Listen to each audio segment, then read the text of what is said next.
முன்னே நீங்கள் பாவத்திற்கு அடிமைகளாயிருந்தும் இப்பொழுது உங்களுக்கு ஒப்புவிக்கப்பட்ட உபதேச சட்டத்திற்கு நீங்கள் மனப்பூர்வமாய் கீழ்ப்படிந்ததினாலே தேவனுக்கு ஸ்தோத்திரம்.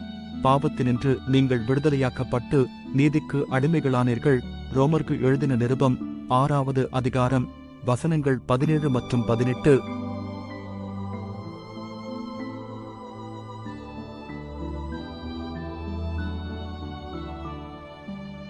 முன்னே நீங்கள் பாவத்திற்கு அடிமைகளாயிருந்தும் இப்பொழுது உங்களுக்கு ஒப்புவிக்கப்பட்ட உபதேச சட்டத்திற்கு நீங்கள் மனப்பூர்வமாய் கீழ்ப்படிந்ததினாலே தேவனுக்கு ஸ்தோத்திரம்.